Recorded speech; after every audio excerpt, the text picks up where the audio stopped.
أعوذ بالله من الشيطان الرجيم. بسم الله الرحمن الرحيم. السلام عليكم ورحمة الله وبركاته. Waalaikumsalam warahmatullahi wabarakatuh. الحمد لله الذي أرسل رسوله بالهدى ودين الحق يظهر على الدين كله ولو كره الكافرون. الحمد لله الذي هدانا لهذا وما كنا لنهتدي لولا أن هدانا الله.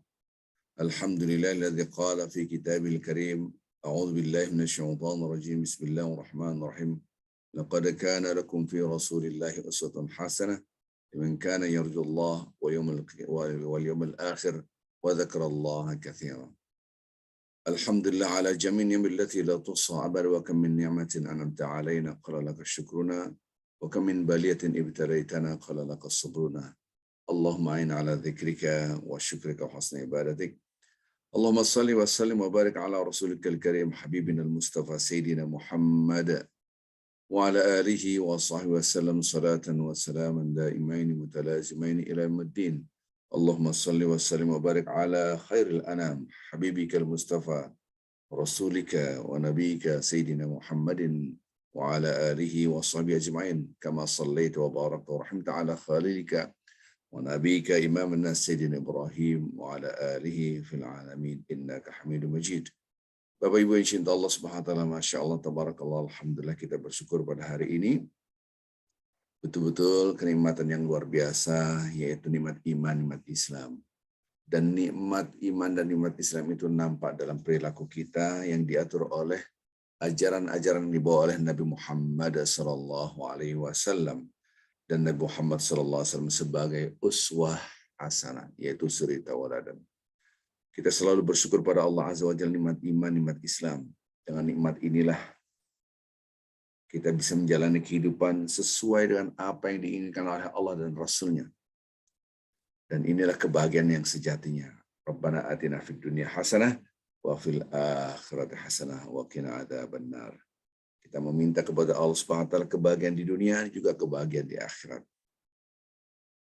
Dan inilah yang kita harus rasakan. Masya Allah, tabarakallah, la ilaha illallah Muhammadur Rasulullah sallallahu alaihi wasallam. Dengan agama ini kita bisa mendapatkan ketenangan jiwa dan menjalankan kehidupan sehari-hari. Dan kita akan membangun kehidupan yang abadi, yaitu insya Allah di akhirat dengan ajaran agama yang dibawa oleh Nabi Muhammad sallallahu alaihi wasallam. Salam dan salawat selalu kita junjungkan pada Sayyidina Muhammadin wa ala alihi wa sahbihi ajma'in. Mudah-mudahan salam salawat ini menggambarkan kecintaan kita, kerinduan kita kepada Nabi Muhammad sallallahu alaihi wasallam. Bapak Ibu yang cinta Allah Subhanahu wa taala, pada hari ini waktu pun sedikit ya, tapi kita akan melihat akhlak-akhlak Rasulullah sallallahu alaihi wasallam dalam rangka memperingati Maulid Rasulullah sallallahu alaihi wasallam, yaitu kelahiran Nabi Muhammad sallallahu alaihi wasallam. Saya tidak akan membahas permasalahan hukum, ada yang mengatakan bid'ah, ada yang tidak. Terlepas ini semua, kita harus meyakini bahwa mengingat dan mereview apa yang sudah kita ketahui, merefresh apa yang sudah kita ketahui dari hadis-hadis Rasulullah sallallahu alaihi wasallam. Bagaimana Rasulullah SAW berakhlak mulia. Inilah yang harus kita contoh setiap saat. Qul in kuntum tuhibbunallah fattabi'uni yuhibbukumullah. Kalau kita betul-betul cinta Allah, maka ittiba kepada Nabi Muhammad SAW, mengikuti Nabi Muhammad SAW. Salah satunya adalah ketika kita memperingati Nabi Muhammad SAW, kelahiran beliau, bagaimana perjuangan beliau. Nah, disinilah hanya sarana untuk mengikuti Nabi Muhammad SAW, merefresh kembali. Ya. Jadi mengingat, namanya juga peringatan. Jadi ingat kembali, oh iya. Ya. Bukan berarti dipermasalahkan beda atau tidak beda. Terlepas apapun perbedaan pendapat, kita harus hormati perbedaan pendapat. Mudah-mudahan kita diberkahi oleh Allah. Baik Bapak Ibu yang cinta Allah Subhanahu wa taala, bagaimana Rasulullah sallallahu alaihi wasallam digambarkan di dalam Al-Qur'an sebagai uswatun hasanatun. Uswah hasanah sebagai contoh. Wa ma arsalnaka illa rahmatan lil alamin. Tentu kita hafal ayat-ayat suci Al-Qur'an tentang bahwa Allah Subhanahu wa taala tidaklah mengirim Nabi Muhammad SAW, mengutus Nabi Muhammad SAW kecuali sebagai rahmat buat alam semesta. Tidak ada satupun yang tidak mengetahui ayat Quran ini. Nah, sekarang perilaku Nabi Muhammad SAW, bahkan ekspresi wajahnya, tutur katanya, apapun yang keluar dari beliau sebagai rahmat buat alam semesta. Subhanallah. Bukan rahmatan lil muslimin saja, bukan rahmatan linnas, bukan rahmat untuk manusia saja. Jadi Nabi Muhammad SAW tidak hanya membawa rahmat untuk orang Islam saja. Orang kafir pun, orang non-muslim pun mendapatkan rahmat dari ajaran Rasulullah SAW, dari perilaku Nabi Muhammad SAW. Bayangkan, lakum dinukum waliyadin. Saling menghormati perbedaan pendapat. Dan ini adalah ayat suci Al-Quran Al-Karim. Subhanallah. Bukan saja kepada manusia, tapi alam. Termasuk ke tumbuh-tumbuhan, kepada binatang. Tidak boleh kita menyiksanya. Disinilah kita harus memahami bagaimana ajaran Al-Quran Al-Karim yang menggambarkan Nabi Muhammad SAW membawa rahmat. Maka itu diceritakan oleh Anas. Beliau ini sudah bisa menjadi mengabdi kepada Nabi Muhammad SAW. Ya. Kalau bahasa kita jadi pembantunya lah, membantu apapun yang dibutuhkan oleh Nabi Muhammad SAW 10 tahun. Ya. 10 tahun. Tidak pernah Rasulullah SAW mengebentak. Ya. Diceritakan saya selama bekerja dengan Nabi, mengabdi kepada Nabi, tidak pernah dibentak, apalagi dipukul, apalagi dicaci. Kalaupun ada perilaku saya yang salah dan Nabi Muhammad SAW tidak menyukainya, beliau hanya bertanya, kenapa engkau melakukan hal ini? Subhanallah. Betapa perilaku yang menggambarkan kita semua. Ini adalah hadis-hadis Rasulullah SAW, bagaimana beliau membawa rahmat. Dan kita nampak perilaku kita aslinya adalah kepada siapa? Kepada yang paling terdekat. Karena ujian paling berat adalah orang yang paling terdekat. Begitu juga Aisyah menggambarkan bagaimana akhlak Rasulullah SAW. Kalau bahasa kita mungkin seperti Al-Quran berjalan. Khuluqul Quran, akhlaknya adalah Al-Quran. Subhanallah. Dari sini kita mari kita mencoba untuk melihat apa-apa yang sudah dilakukan oleh Nabi Muhammad SAW. Tutur kata kita, perilaku kita, apakah sudah membawa rahmat? Kita akan meredesain pemahaman akhlak itu sendiri. Ya. Karena pemahaman akhlak Nabi Muhammad SAW, akhlak karim, akhlak yang mulia. Wa innaka la'ala khuluqin azim. Ini redaksi Al-Quran sungguhnya wahai Muhammad SAW betul-betul menjadi suri tauladan akhlak yang sangat amat mulia. Digambarkan oleh Allah Azza wa Jalla. Maka itu kita mencoba untuk lihat teks-teks hadis Rasulullah SAW. Di antaranya bagaimana beliau menjadi rahmat. Maka sebaik-baik laki-laki di antara kalian yang terbaik buat istrinya. Ini kata-kata siapa? Hadis siapa? Rasulullah SAW. Bagaimana Nabi Muhammad SAW dihina, dicaci maki, difitnah, bahkan diancam untuk dibunuh. Tapi tidak membalas dengan perilaku yang kasar. Beliau bersabar. Maka terkenal dengan bersabar. Subhanallah. Maka redaksi Al-Quran, fasbir ala ma yakulun.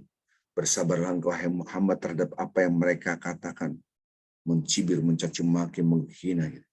Tidak dilawan mereka tuh. Enggak seperti itu. Dia bersabar.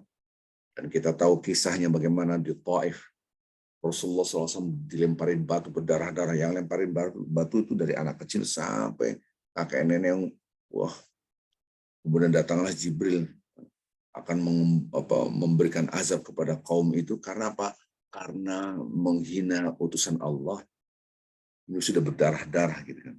Apa kata-kata Nabi Muhammad SAW? Jangan diazab mereka.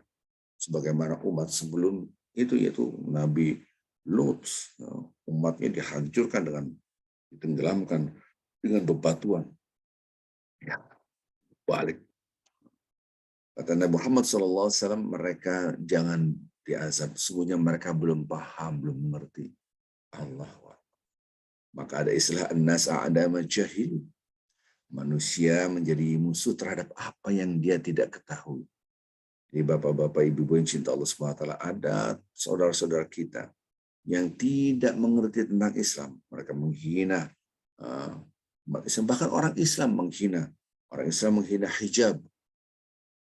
Orang Islam menghina Ya, umat Islam sendiri menghina konsep khilafah, padahal itu konsep Al-Quranul Karim yang sudah jelas. Antara umat Islam dan umat Islam saling mencaci maki. Nah, disinilah mudah-mudahan kita bisa mereview bagaimana perilaku Nabi Muhammad SAW bisa terinternalisasi di dalam diri kita. Bapak Ibu yang cinta Allah Subhanahu wa taala, perilaku rahmat. Irhamu man fil ard yarhamu man fis sama. Subhanallah. Tebarkanlah rahmat di muka bumi, maka yang di langit akan melimpahkan rahmat kepada kita. Maka itu Nabi Muhammad SAW selalu perilakunya membawa rahmat SAW.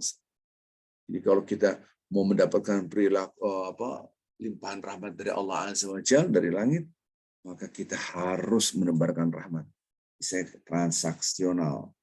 Jadi hidup itu adalah sifatnya transaksional. Transaksi dengan siapa? Dengan Allah Azza wa Jalla. Bagaimana Rasulullah SAW menebarkan rahmat. Man kana yu'minu billahi wal yawmil akhir falyaqul khairan aw liyasmut. Barang siapa yang beriman pada Allah dan hari akhirat, maka berkata yang baik atau diam. Kadang-kadang kita emosi gitu kan. Tutur kata kita belajar. Sampai kapan belajar? Sampai kita mau mati masih belajar. Karena pelajaran agama berbeda dengan pelajaran-pelajaran yang lain. Karena bicara tentang rasa, afeksi. Afeksi ini fluktuatif. Kita berusaha. Ketika kita salah, kita minta ampunan kepada Allah Azza wa Jalla agar tidak terulang lagi terus. Sehingga kita melakukan apapun yang kita lakukan membawa rahmat. Subhanallah. Maka itu ada orang-orang yang apabila mereka hilang dari kita merasa kehilangan. Mereka datang, kita merasa senang. Sebaliknya ada orang apabila dia hilang dari kita senang. Nah, apabila datang, kita nggak suka. Gitu. Subhanallah. Nabi Muhammad SAW mempunyai perilaku yang diajarkan kepada kita sebagai rahmat.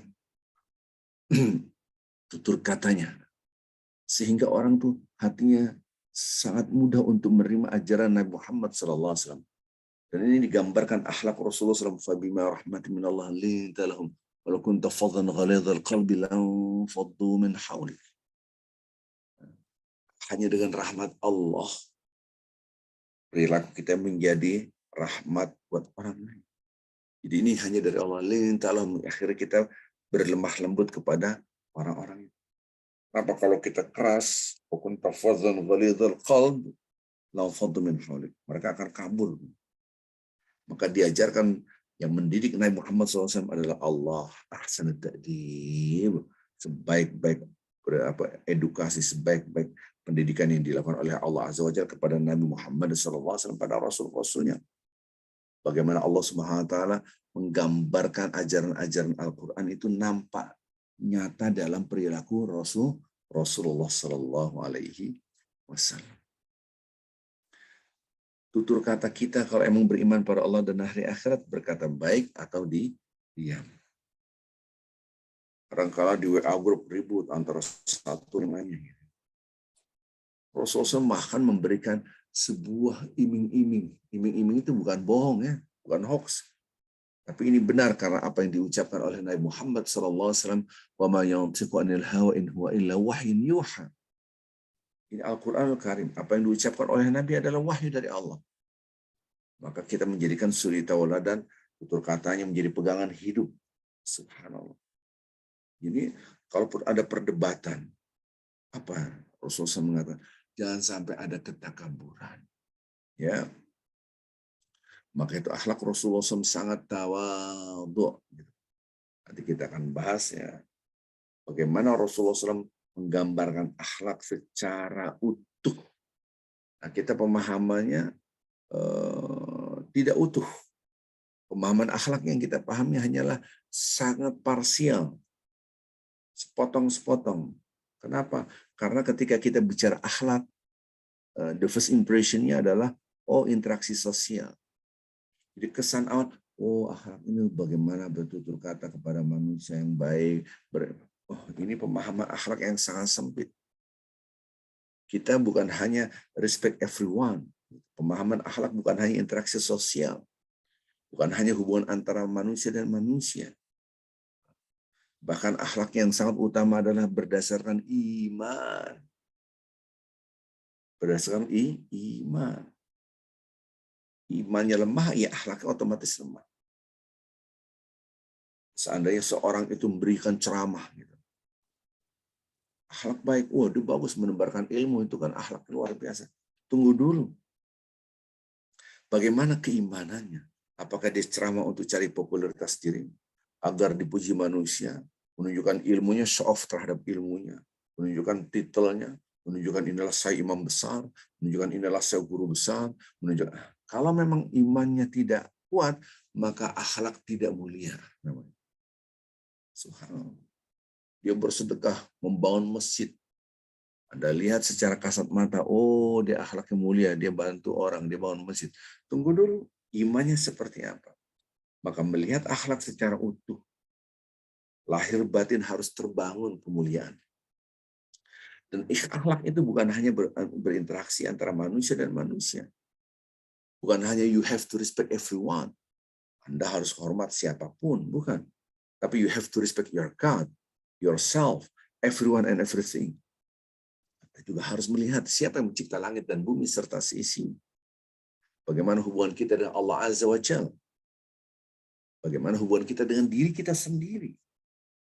Subhanallah.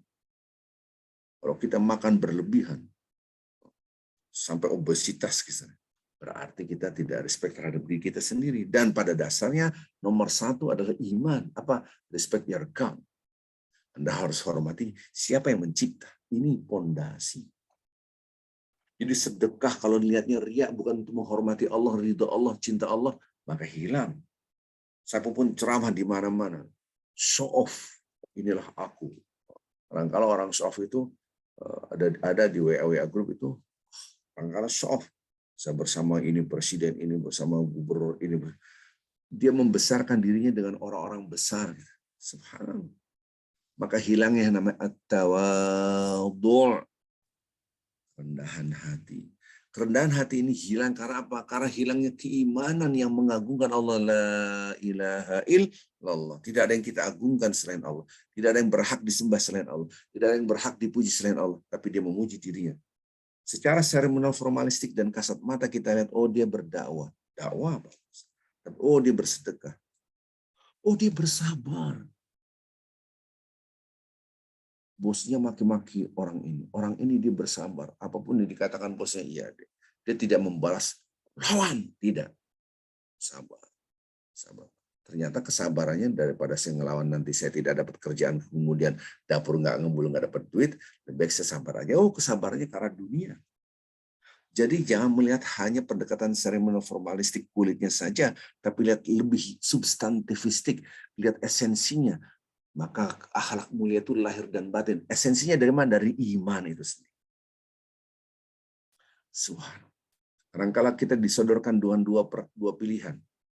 Pak Ustadz, menurut Pak Ustadz gimana? Ada yang akhlaknya mulia, tapi dia bukan Islam. Bahkan kalaupun Islamnya nggak sholat. Ada orang yang sholat, tapi akhlaknya tidak mulia.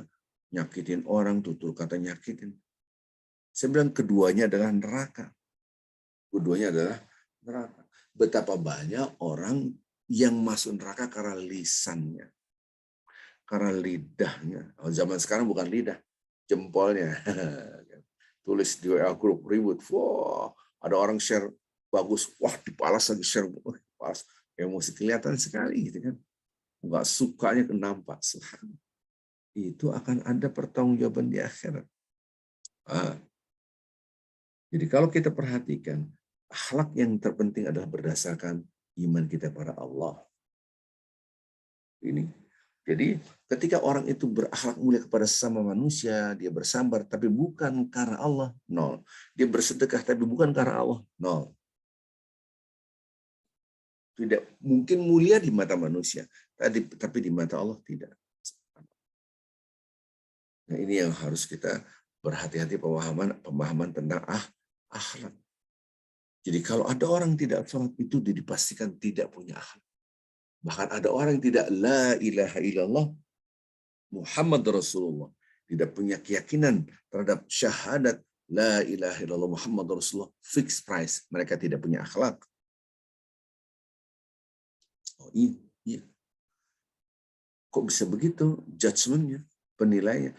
Bayangkan kalau kita tanya kepada mereka, Anda punya Tuhan? Oh, kami punya Tuhan. Agak kami punya Tuhan. Memang agama Islam doang yang punya Tuhan. Kita beragama pasti punya Tuhan. Tanyakan satu pertanyaan. Pernahkah Anda sujud setiap hari kepada Tuhan Anda? Ini kulit yang mulia, yaitu muka kita, ini jidat ini, sejajar dengan kulit yang paling bawah kaki. Kalau kita sholat, kan kaki kita di belakang begini, sujud. Pernahkah Anda sujud satu kali aja setiap hari? Enggak. Satu kali dalam satu hari enggak. 2 hari enggak. 3 hari enggak. 1 minggu. Katanya punya Tuhan. Lihat ajaran Nabi Muhammad SAW. Bagaimana hubungan dengan Allah Azza wa Jalla. Dia sujud. Masya Allah. Dia tunduk kepada Allah Azza wa Jalla. Minimal 51 kali. Nah, 51 kali itu minimal. Bayangkan, rukunya saja sudah 17. Karena rakaat. Belum lagi sujudnya. 1 kali rakaat, 2 kali sujud. 34. 34 tambah 17, 51. Belum lagi pakai qobliyah, badiah, tahajud, witir, dan seterusnya. Belum lagi kalau sholat sunnah mutlaqah. Dari sini menunjukkan bahwa yang punya akhlak, betul-betul akhlak adalah yang mempunyai iman la ilaha illallah. Maka itu sehebat apapun seorang kafir. Sedekahnya bagus, tutur katanya bagus, mulia, tutur katanya bagus semua. Perilakunya, sedekahnya, ya. Tapi ketika wafat, apakah dia dimasukkan ke surga? Tidak. Karena dia tidak berakhlak. Kenapa? Karena tidak mengakui Allah Azza wa Jalla. Bisa bayangkan Bapak-Bapak Ibu, apabila kita punya rumah, kedatangan tamu. Tamunya tidak mengeraikan kita, tidak menganggap eksistensi kita, tidak menganggap. Dia berperilaku ya bebas, terserah dia di rumah itu. Tapi kita tidak dianggap seperti tidak ada. Kira-kira kita usir. Contoh dia masuk kamar kita, dia mau makan kayak rumah sendiri. Kita menyapa pun tidak dianggap. Omongan kita nggak didengar. Pasti Anda mengatakan orang ini sangat tidak punya akhlak, tidak tahu diri, masuk rumah orang, tutur kata kita pun nggak pernah didengar. Begitu juga manusia yang hidup di langit dan di bumi serta seisinya dan milik siapa? Milik Allah. Sang pemilik tidak dianggap. Ungkapan-ungkapan pemilik, yaitu langit dan bumi serta isinya adalah pemiliknya adalah Allah, yaitu di dalam Al-Quran, ungkapan-ungkapannya, firman-firmannya tidak dianggap. Keberadaannya pun tidak dianggap. Bagaimana dia katakan dia punya akhlak karim? Jadi kadang-kala pertanyaan-pertanyaan secara konservatif dan itu pertanyaan yang menyesatkan. Oh Ustaz, ada orang tidak pakai hijab, tapi akhlaknya bagus. Ada orang pakai hijab, tapi akhlaknya tidak bagus. Dua-duanya tidak punya akhlak. Karena ketika orang tidak berhijab, maksudnya wanita, kalau laki-laki enggak, maka dia tidak meyakini bahwa tubuhnya milik Allah yang harus taat kepada sang pemilik. Ya. Jadi kita coret-coret, orang coret-coret tubuhnya. Bebas, terserah saya, tubuh milik saya. Maksudnya ditato. Di dalam Islam dilarang tato. Maka orang itu tidak menghormati yang memiliki tubuh kita. Siapa? Lahu ma fis samawati wa ma fil ardh. Itu Allah yang memiliki langit dan bumi serta sisinya. Jadi akhlak karimah jangan hanya pendekatan parsial, hubungan sosial horizontal saja. Tapi hubungan individual vertikal kita kepada Allah Azza wa Jalla. Maka waktu pun milik Allah. Semua milik Allah. Perilaku kita semua harus sesuai dengan Allah. Sesuai itu namanya soleh.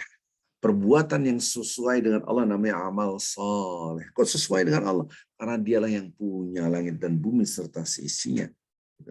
Jadi harus ikuti apa yang diinginkan oleh Allah Azza wa Jalla. Jangan sampai sebaliknya. Kita hidup itu cuma dua, mengikuti keinginan kita atau mengikuti keinginan Allah. Ikuti nafsu kita atau ikuti keinginan Allah. Dah. Atau bahasa yang lebih luas lagi, mengikuti keinginan Allah atau mengikuti keinginan selain Allah. Hanya dua. Mengikuti keinginan Allah atau mengikuti keinginan selain Allah Azza wa Jalla. Kalau kita mengikuti semua keinginan selain Allah, termasuk diri kita, berarti kita tidak punya akhlak. Contoh yang gampang. Saya tidak bicara lagi orang kafir yang seperti tadi. Saya berbicara orang Islam. Orang Islam sholatnya cepat-cepat. Itu kan, sholat cepat banget. Allah, saya kadang-kadang di masjid, atau yang sangat menyedihkan, di tanah suci. Di tanah suci itu, bapak-bapak, ibu, kita lihat kadang-kadang orang, aduh sedih, sholat itu cepat sekali. Ini udah jauh-jauh ke tanah suci mau haji, tapi sholatnya berantakan, padahal haji adalah rukun Islam yang terakhir, penyempurna. Rukun Islam terakhir. Nah, kita kadang-kadang melihat orang ini haji, tapi sholatnya, udah pulang haji, sholat cepat banget sholat. Ini bagaimana dikatakan punya akhlak? Ini tidak punya akhlak. Allah Akbar, bismillahirrahmanirrahim. Bismillah. Allah. Atahidum wabarakatuh. Subhanallah. Alhamdulillah. Ini apa? Siapa yang ngajarin kayak gini? Anda ini sedang berhadap Allah Azza wa Jalla. Kadang-kadang wudhunya pun cepat-cepat. Kakinya. Ini Anda menghadap siapa? Menghadap Allah. Apakah perilaku kita seperti itu? Kita mengerti namanya tumak-ninah. Tumak-ninah itu akhlak ketika kita berinteraksi dengan Allah Azza wa Jalla. Maka sholat dan sabar satu kesatuan yang tidak bisa dipisahkan. Wasta'inu bis-sabri was-shalah. Minta tolong pada Allah melalui sholat dan sabar. Dari sholat dan sabar harus satu kesatuan. Jadi jangan dipahami sabar itu hanya kepada manusia. Sabar menjalankan perintah Allah dan sabar menjauhi larangan Allah, itu adalah kesabaran yang tertinggi. Nggak ada lagi di atas itu. Ketika kita sholat, Bapak-bapak Ibu, ada suara-suara dalam hati kita terdalam, ayo cepat, ayo cepat, ayo cepat, ayo cepat. Ketika kita baca Quran, ayo cepat, udah selesai aja, selesai. Karena tidak ada cinta. Saya berbicara tentang karena tidak ada cinta kepada Allah. Kita lebih mencintai diri kita daripada cinta Allah. Cinta itu hanya dua, nggak ada lagi. Mencintai Allah atau mencintai selain. Kalau kita mencintai diri kita melebihi daripada cinta kepada Allah, berarti kita lebih mencintai selain Allah. Allah, Anda cintai, saya benar-benar cinta Allah. Oke, betul-betul cinta Allah Anda. Iya, betul cinta Allah. Lihat sholatnya cepat-cepat apa. Katanya cinta. Kita mencintai anak, ingin anak bersedampingan dengan kita. Kita peluk anak kita. Walaupun anaknya udah besar, bahkan dia merantau kemana, ingin sekali anak itu dekat dengan kita. Itu nama cinta. Kita punya orang tua. Orang tua kita sudah wafat, ya Allah. Ingat langsung menitikkan air mata. Kenapa? Karena cinta. Cinta itu ingin dekat. Kalau cinta udah, cinta jarak jauh, nggak bisa. Itu namanya bukan cinta, cinta bohong. Karena cinta Allah ingin mendekap Al-Quran Al-Karim. Kalau orang yang jauh dari Al-Quran, itu gambaran tidak punya akhlak. Bukankah Al-Quran itu petunjuk buat diri kita? Ini tidak punya akhlak kepada Allah Azza. Bahkan orang yang tidak banyak beristighfar, itu menunjukkan tidak punya akhlak. Rasulullah SAW menceritakan ada orang yang umurnya ratusan tahun, ini umat-umat sebelum Nabi Muhammad SAW. Jadi manusia sebelum Nabi Muhammad SAW, umat-umat para nabi dan rasul dan kaumnya, mereka tuh umurnya ratusan tahun. Nabi Nuh saja dakwahnya 950 tahun. Alfil khamsin dalam Al-Quran digambarkan. Alfil khamsin itu 950 tahun. Bagaimana umurnya? Ada orang umurnya ratusan tahun, dia beribadah luar biasa. Sampai doanya saya kopas, saya copy pas gitu, nyontek. Doanya adalah, ya Allah, wafatkan aku dalam keadaan sujud kepada Allah. Wafat. Dan dikabulkan. Ratus tahun ahli ibadah. Tapi ketika menghadap memasuki surga ditahan. Kenapa? Dan dia tidak bisa masuk surga.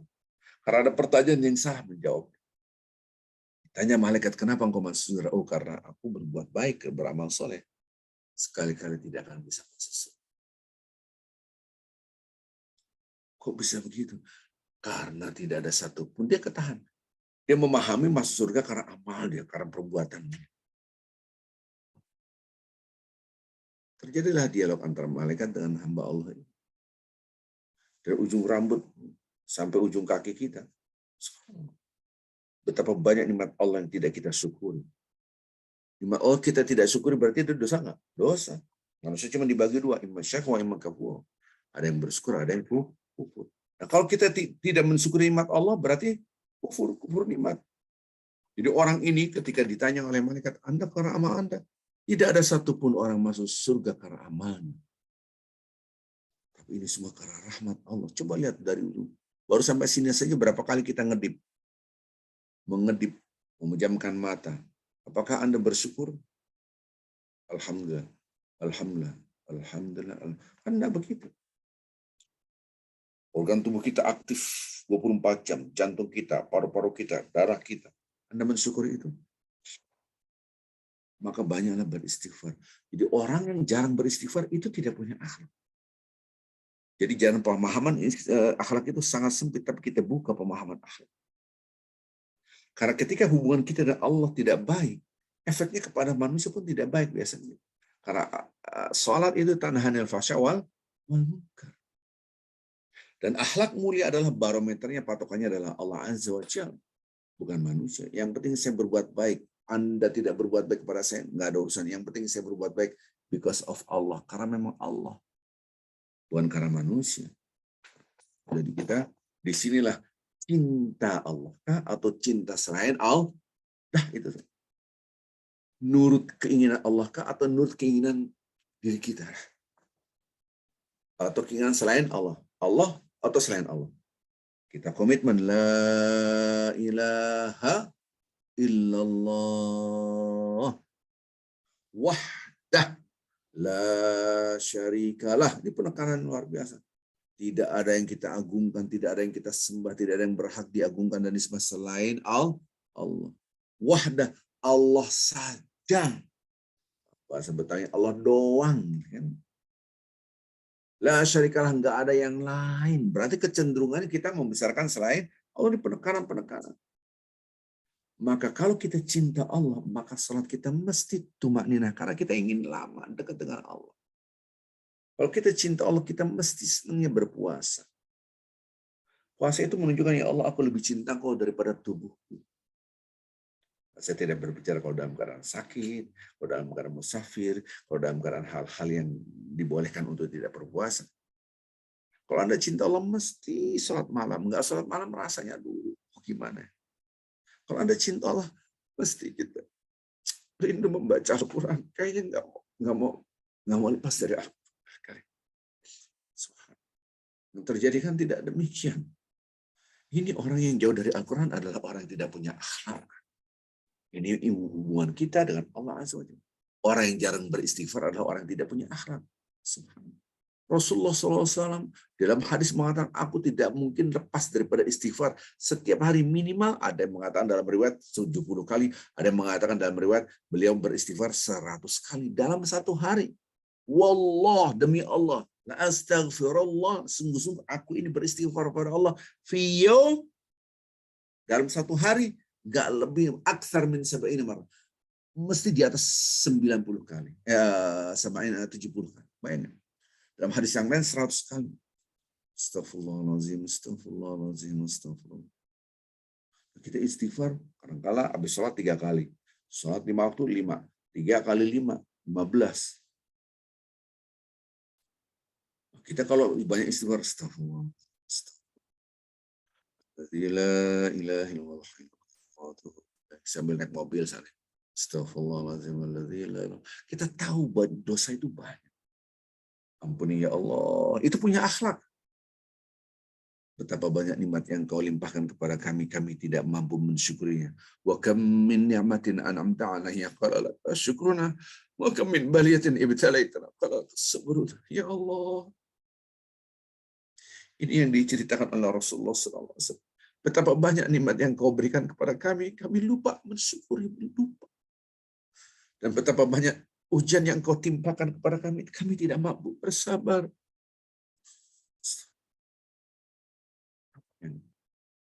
Maka beristighfar. Ya Allah, ampunilah aku dari segala dosa yang engkau ketahui. Karena kita nggak tahu.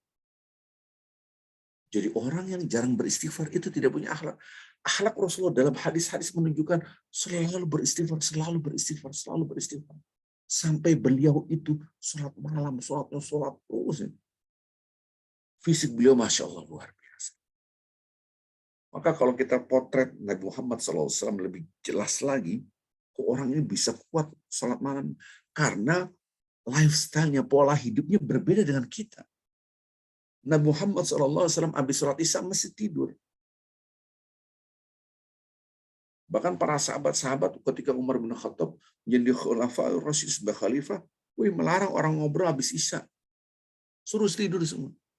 Karena nanti prime time, Anda ada waktu yang sangat mahal dan sangat dekat dengan Allah. Kapan? Sepertiga akhir. Kita kan tidur jam 11, jam 12. Kalau ada kebutuhan, oke lah, dari malam kita tidur hampir jam 12. Karena saya ngurusin anak yatim dari Cianjur, ya tahu sendiri kan, pulang, macet, dan seterusnya. Alhamdulillah. Jadi kalau kita upayakan habis sholat tidur, apa? Kecintaan kita kepada Allah, nanti malam kita akan mendekati Allah, berdekat pada Allah ketika sholat malam beristighfar. Jadi pemahaman akhlak itu bukan hanya antara manusia. Respect your God. Coba bagaimana hubungan kita menghormati Allah Azza wa Jalla. Bahkan Rasulullah sampai kakinya bengkak. Saking cintanya Aisyah, ya Rasulullah, kaki kamu itu bengkak. Bukankah dosa-dosa kamu yang lalu dan masa depan itu sudah diampuni? Artinya Anda sudah menjelas, surga sudah jelas. Maka kata-kata Rasulullah SAW, ketika Aisyah mengatakan demikian, Rasulullah SAW menjawab, harusnya aku itu menjadi hamba yang bersyukur pada Allah. Bukankah apakah aku ini harus itu menjadi hamba yang lebih bersyukur, harusnya lebih dari ini, padahal kaki udah bengkak-bengkak. Subhanallah. Itu Nabi Muhammad SAW. Dialog-dialog seperti ini digambarkan dalam hadis dan kita memahami, Masya Allah. Ini kadangkala kita meremehkan yang disebut dengan sholat malam. Sholat malam itu adalah ujian penyeleksian siapa yang betul-betul cinta Allah. Kadang-kadang kita malas sholat malam. Ustaz sholat malam, boro-boro sholat malam, sholat malam, hobi abadi susah, ada gitu. Banyak di antara kita yang sangat sulit sholat malam. Gampang, tidur cepat. Tidur cepat aja, insya Allah kalau Anda tidur cepat gitu. Kan sholat malam. Orang yang sudah terbiasa sholat malam, tidurnya jam 12, mesti dibangun. Harus sudah terbiasa sholat. Dan sholat malam itu gambaran, ya Allah, aku lebih mencintai Engkau daripada tubuhku. Sama bapak-bapak, ibu-ibu yang cinta Allah SWT, ibadah puasa. Ini menunjukkan, ya Allah, aku lebih cinta Engkau daripada tubuh. Ini akhlak. Jadi sholat itu akhlak. Jangan sampai kita menggambarkan akhlak itu hanya kepada manusia. Anda jarang memegang Al-Quran pun menunjukkan Anda tidak punya akhlak. Kita jarang berzikir, beristighfar pun menunjukkan tidak punya akhlak. Memang sehebat apakah ibadah kita? Sehebat apapun ibadah kita amat sangat kecil dibanding nikmat Allah Azza wa Jalla. Maka orang yang benar-benar mengerti tentang akhlak, hubungan dengan Allahnya dijaga. Dia beristighfar terus setiap saat. Ini kadang-kala misalnya kita lagi beristighfar, langsung orang image, habis ngapain kamu? Misalnya kita istighfar. Contohnya istri kita atau pasangan hidup kita, kamu habis ngapain? No, istighfar, Pak, habis ngapain? Sehebat apapun Anda nggak ngapa-ngapain pun punya dosa. Kenapa? Nafas kita setiap saat bergerak, jantung kita bergerak, paru-paru kita bergerak, darah kita mengalir setiap saat. semuanya ini kita tidak syukuri, masa kita tidak beristighfar? Maka istighfar itu luar biasa. Gambar Allah Azza wa Jalla cinta pada seorang hamba ketika hambanya itu selalu beristighfar. Ini hubungan ini baru kita berbicara hubungan kita dengan Allah Azza wa Jalla melalui istighfar. Jangan sampai kita kadang-kala yang penting akhlak mulia. Sholatnya di musola, saya ke rest area. Rest area perjalanan. Ya Allah, orang sholat cepat. Pernah saya masuk, namanya di rest area di masjid agak besar gitu, rest area masjidnya ada masjidnya. Kita sholat itu. Saya ikut orang udah berjemaah duluan, yang udah kita ikut Allah. Sholat cepat sekali. Akhirnya saya putuskan untuk tidak berjemaah. Ya udah sholat sendiri. Disinilah ulama-ulama menggambarkan bagaimana Rasulullah SAW mengajarkan kita untuk harus menjaga sholat kita. Kalau imamnya udah terlalu cepat, lebih baik Anda berhenti. Kenapa? Jangan ikutin orang ini. Kenapa? Karena hubungan kita dengan Allah ketika kita sholat itu harus sakral dan ini sangat cinta, ini akhlak. Tumakninah dalam sholat itu hukumnya wajib. Nah, sekarang saya tanya, semua tahu, anak kecil juga tahu. Allahu Akbar, wajib wudu ente, kira-kira gitulah. Maksudnya membersihkan dari hadas kecil. Kalau sholat terus, ya kagak sah, kira-kira gitulah. Oh, jadi wajib wudu, iya wajib bersih dari hadas. Toolsnya, sarananya, caranya adalah dengan berwudu. Oh, berarti sholat itu harus wudu, kira-kira gitulah yang gampang. Yang gampang nih, bahasa kitabnya kan nggak begitu. Ya. Syarat sahnya sholat adalah wudu, gitu kan. Saya nggak pakai bahasa fikih. Kita tahu semua, tapi banyak orang tidak tahu wajib itu bukan hanya wudhu doang, tetapi itu makninah, ketenangan. Tumainah itu kesabaran dalam beribadah. Karena hubungan kita dengan Allah itu yang sangat sakral adalah sholat. Kalau sholatnya cepat, itu tidak punya akhlak. Maka diriwayatkan dalam hadis riwayat Muslim. Hadis riwayat Muslim ini hadis sahih. Karena kita kajian hadis sekarang, ada orang yang sholat. Rasulullah melihat langsung.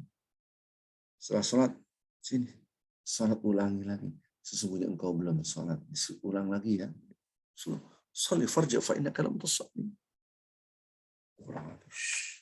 Udah selesai, panggil lagi. Sholli farja fa innaka lam tusalli. Ulang lagi ya sholatnya kamu. Sungguhnya engkau. Ada kata fa innaka lam tusalli. Sungguhnya engkau belum sholat. Maka sungguhnya engkau itu belum sholat. Padahal Nabi ngeliat langsung dari awal sampai akhir dia sholat. Tapi dianggap tidak sholat. Bayangkan bapak-bapak ibu yang cinta Allah. Berandai-andai di samping kita dan Nabi Muhammad SAW. Allahumma salli wa sallim wa barik alaih. Tiba-tiba ketika kita sholat, sholatnya ulangi. Sungguhnya engkau belum sholat. Sementara umur kita sudah 60 tahun. Berapa tahun kita sudah sholat. Sholat kita seakan-akan tidak sholat. Bayangkan. Karena sholat itu bagaimana Anda mengagungkan Allah, membesarkan Allah. Akhlak hubungan kita dengan Allah Azza wa Jalla. Jangan sampai ada orang mengatakan, ada Ustaz, sholatnya bolong-bolong. Tapi akhlaknya baik. Ada sholatnya bagus. Masjid, tapi nyakitin orang terus. Yang bagus sama dua-duanya neraka. Dua-duanya kagak bener istilahnya gitu. Tutur kata, lihat hadis-hadis betapa banyak orang-orang masuk neraka karena lidahnya.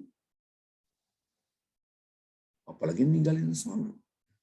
Jadi jangan dipaham pemahaman secara integrated ini jangan sampai hilang. Secara utuh, secara komprehensif semua masuk pemahaman itu. Ada kisah yang luar biasa. Ini banyak orang tidak tahu kisah ini, yang tolong bapak-bapak ibu pahamilah kisah ini jangan sampai salah ya. Ada Rabi'ah bin Ka'ab al-Aslami. Rabi'ah bin Ka'ab al-Aslami ini adalah pembantunya Rasulullah SAW. Dia setia banget. Oh, tadi Anas sekarang Rabi'ah. Sampai beliau tuh kadang-kala tidurnya tuh depan depan rumahnya Nabi di balik pintu. Dia ngabdi banget ya. He say, what can I do for you, Rasulullah? Nyiapin air wudhu. Terbetik dalam hati Rasulullah, ini orang baik banget. Ngabdi, siapin airnya. Nih, baskom lah kalau kita punya air. Tiba-tiba Rasulullah mengatakan gini, salni. Salam tuh, coba minta apa kamu? Kayak saya minta apa nak? Kira-kira gitulah. Ibu-ibu, bapak-bapak yang udah punya cucu, maunya apa? Mau beli coklat, mau beli permen, kan kira-kira gitu. Nabi sangat cinta. Kamu mau apa? Minta sesuatu lah kepada aku. Waduh, permintaannya berat. As'aluka murafaqatuka fil jannah.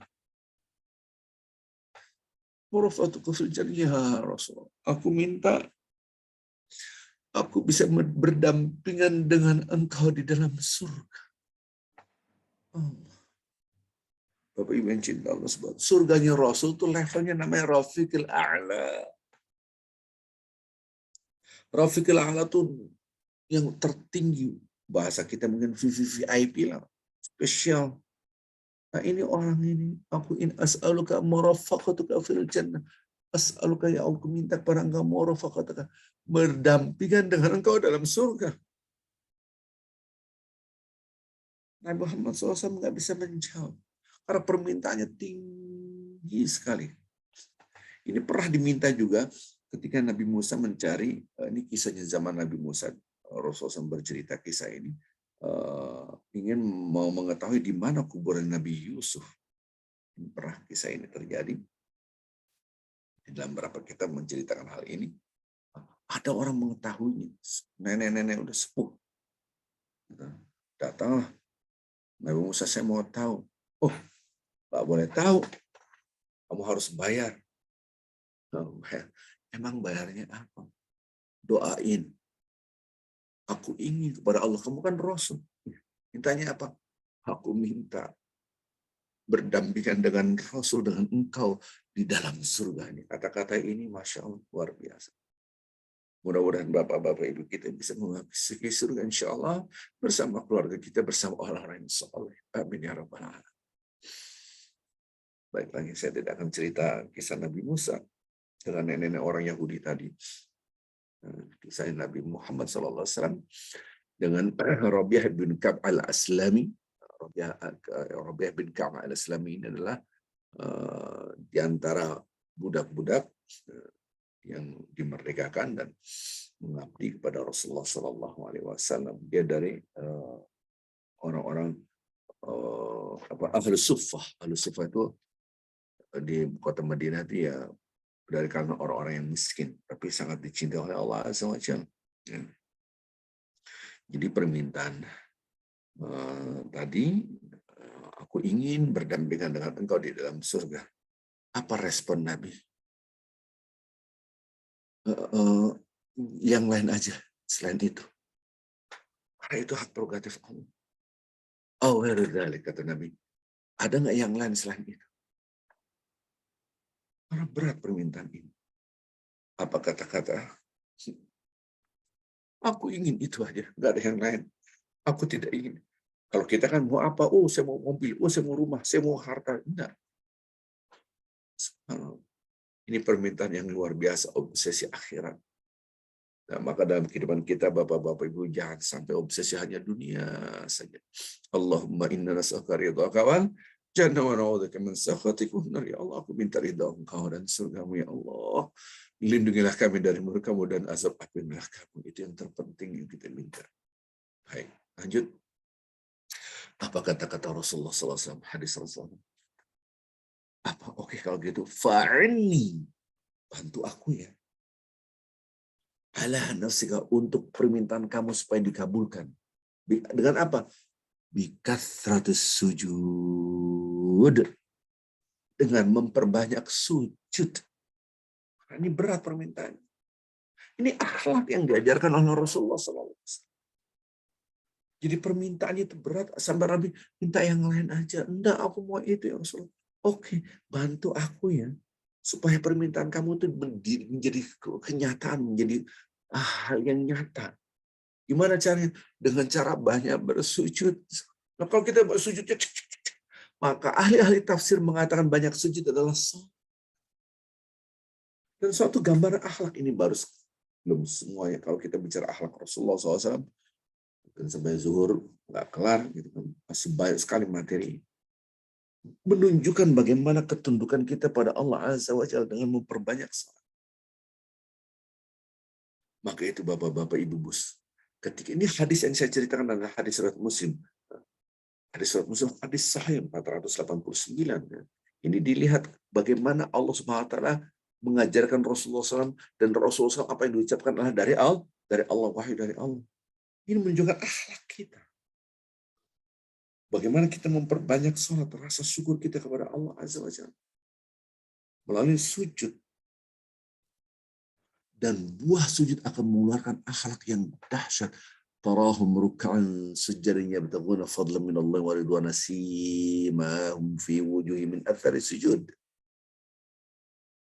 Bapak Ibu yang cinta Allah Subhanahu wa taala, ini dalam surat Al-Fath ayat akhir. Muhammadur Rasulullah, ini gambaran. Dan Muhammad SAW digambarkan bersama orang-orang beriman tegas kepada orang kufar. Kufar itu orang kafir yang memerangi Islam. Kita harus tegas.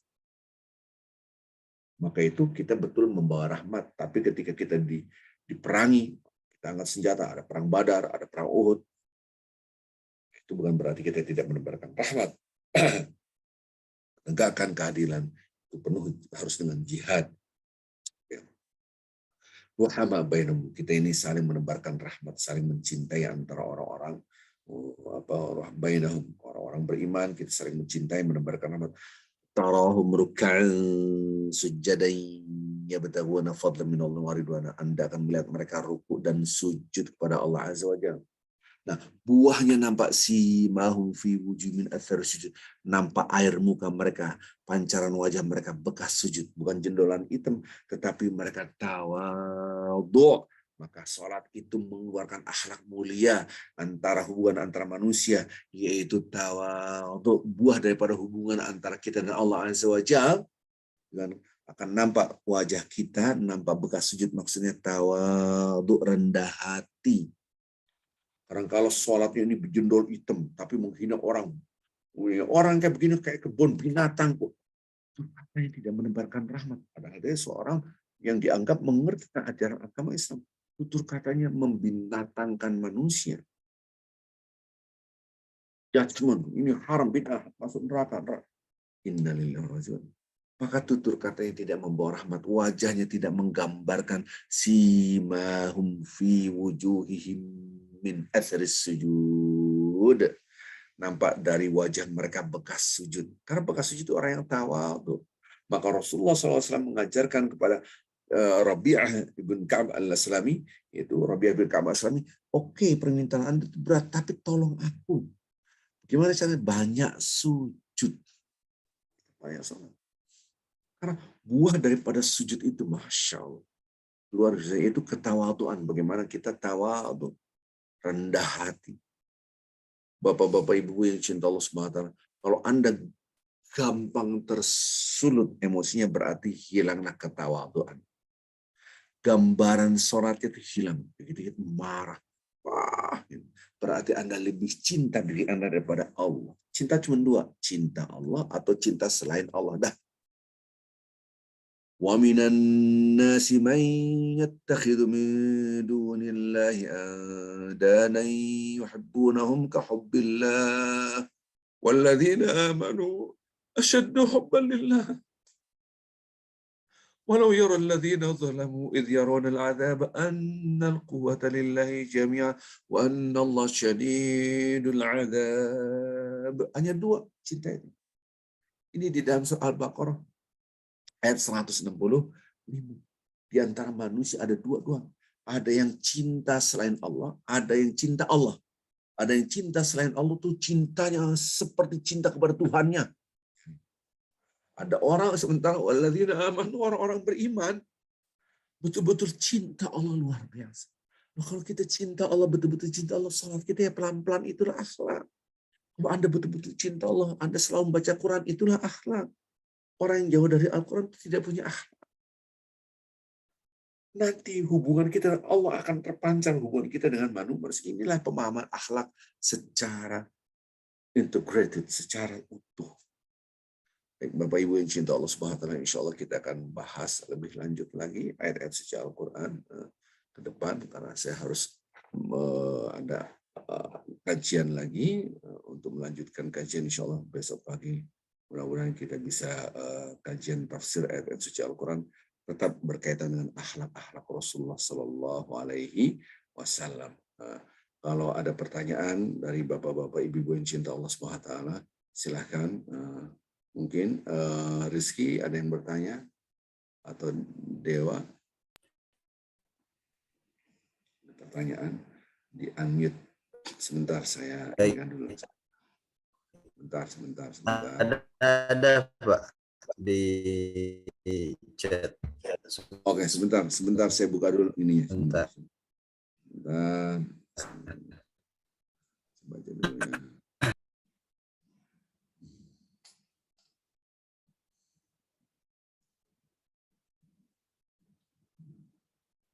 Bagaimana cara kita untuk mengingat Allah yang salatnya tidak temannya?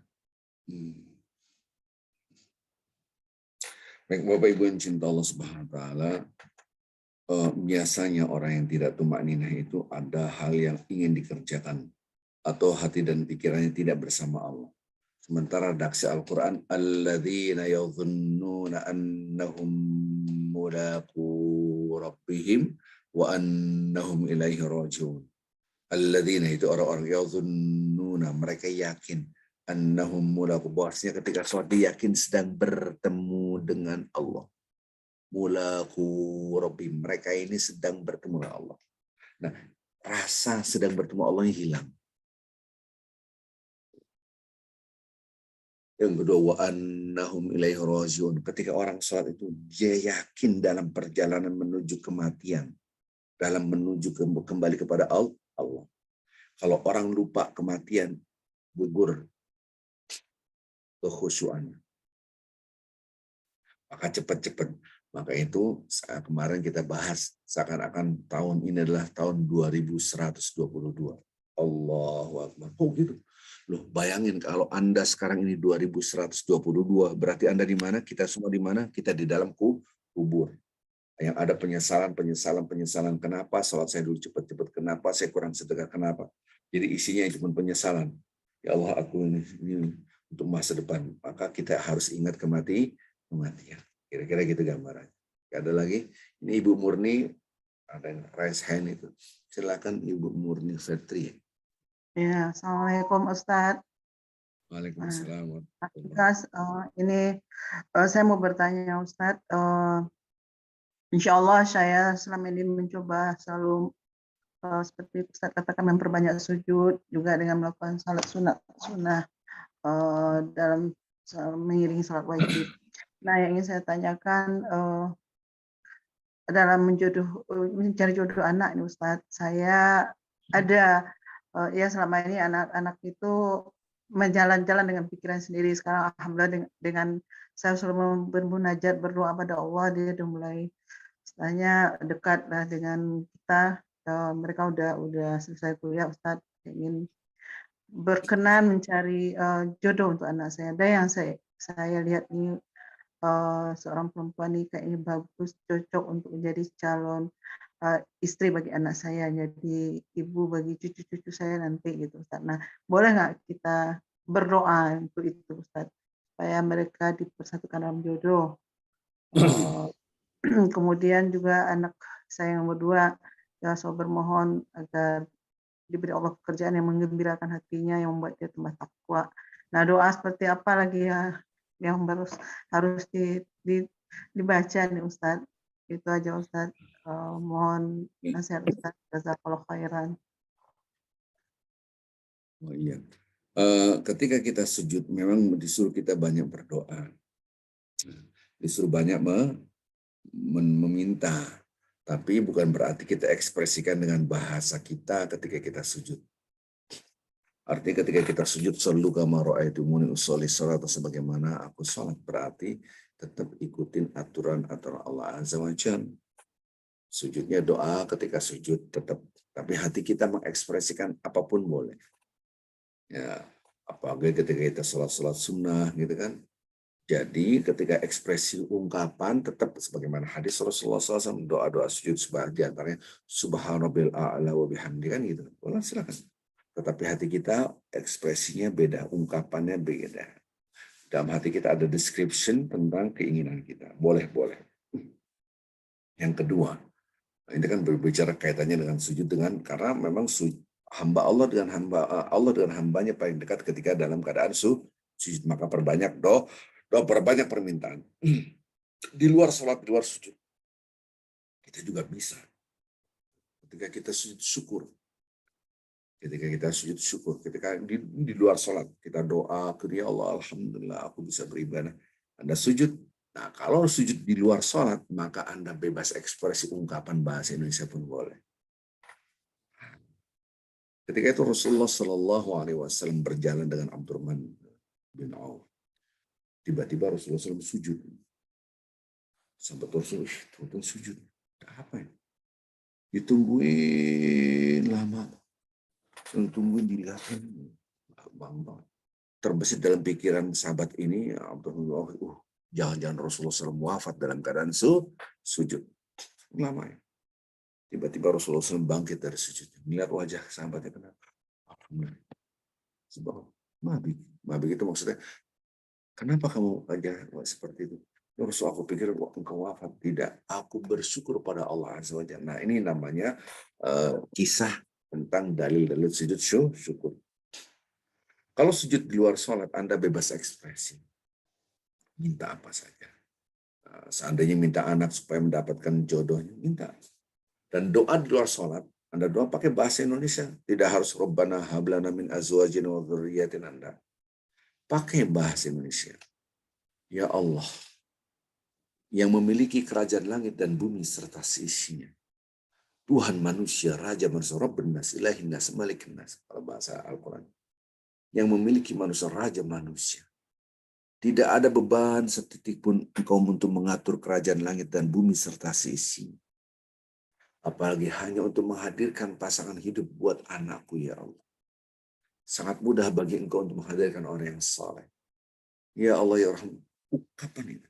Jadi memuji Allah dulu, baru meminta. Apapun ini kan contoh. Dan yang perlu digarisbawahi, kita disuruh untuk berusaha dan berdoa. Jangan fokus kepada hasil. Kalau fokus pada hasil akan memberhentikan Anda dari usaha dan doa. Hasil itu kaflingnya Allah. Kita hanya berdoa terus, nggak boleh berhenti, terus nggak boleh berhenti. Kalau pikiran kita masuk pada kaflingnya Allah, kok nggak dikabul-kabul? Itu sudah salah, offside kalau bahasa. Lewat garis. Maka kita hanya harus berdoa. Nggak boleh berhenti. Gitu. Karena memang kaflingnya wa andai salil insan illa ma sa'a wa anna sa'yahu sawfa yura. Emang kafling kita, domain kita, doa dan usaha. Domainnya Allah, urusannya dikabulkan atau tidak, diberikan, itu urusan Allah. Jangan masuk kepada kafling itu. Maka kita semangat terus doa. Kan? Subhanallah, kira-kira gambarnya. Ada lagi pertanyaan dari Rizky, siapa? Ada. Di kolom chat ada, Pak. Assalamualaikum warahmatullahi wabarakatuh. Mau tanya Ustadz, kalau selesai sholat, saya ragu apakah ada tertinggal bacaan sholat wajib. Saya biasanya mengulang sholat dari awal. Bolehkah seperti itu? Tidak, kalau gitu nanti diulang-ulang lagi. Nanti ada was-was. Ya. Ada was-was. Cukuplah Anda sujud sahwi. Ini ragunya, udah sujud 2 kali sujud sahwi. Masuk Google, tulis tata cara sujud sahwi. Klik, nanti akan Anda dapatkan. Sujud sahwi, sujud apa? Saya lupa. Kalau lupa, tadi kurang apa enggak ya? Soalnya. Ulang lagi. Enggak, tidak diajarkan seperti itu. Cukuplah sujud sahwi. Allah itu maha baik. Maka itu pentingnya kita untuk selalu berjamaah. Kita sholat berjamaah. Dibiasakan sholat berjamaah, apalagi sholat fardu. Ya. Oke, ada yang lain? Habis? Rizky? Dewa, ada lagi? Ada Pak, satu lagi, ini kayaknya belum. Assalamualaikum warahmatullahi wabarakatuh. Mau tanya, apa kita boleh mendonorkan organ tubuh seperti kornea mata saat kita wafat? Ini memang perdebatan antara ulama, ada buku tentang fatwa-fatwa. Ada yang mengatakan boleh selama itu kalau kita wafat saya akan donorkan. Ada yang membolehkan, ada yang tidak boleh karena itu bukan hak Anda tapi hak Allah. Nah, tapi ingat khairunas anfa'um linnas. Kalau memang Anda ikhlas dan akan mendonorkan mata ketika kita wafat, sebaik-baik manusia yang paling banyak manfaatnya untuk orang lain dan itu bisa menolong orang lain, maka dari sinilah perbedaan pendapat. Berangkatnya dari maqasidus syariah, masuk kepada tujuan daripada syariat apa enggak. Tujuan daripada syariat menolong orang lain sesuai enggak? Oh, sesuai dengan tujuan syariat. Bukan untuk dijual belikan. Nah, ini kadang-kadang dijual belikan kan gitu. Tapi ini untuk mendonorkan, maka sebagian ulama membolehkan hal itu, gitu kan? Daripada tidak manfaat, lebih baik bermanfaat untuk orang lain. Allahu a'lam. Baik Bapak Ibu yang cinta Allah Subhanahu wa taala, karena saya harus mengajar lagi, insya Allah besok pagi setelah duha, insya Allah kita akan ada kajian tafsir Al-Quran Al-Karim, masih berkaitan dengan akhlak-akhlak Rasulullah Sallallahu Alaihi Wasallam. Baik, sudah habis ya? Ada lagi Rizky Madade? Saya rasa itu saja. Tidak apa-apa, habis. Sudah. Kita tutup dengan kafaratul majlis. Subhanakallahumma bihamdika asyhadu an la ilaha illa anta. Alhamdulillah sudah, Pak. Warahmatullahi wabarakatuh. Waalaikumsalam warahmatullahi wabarakatuh.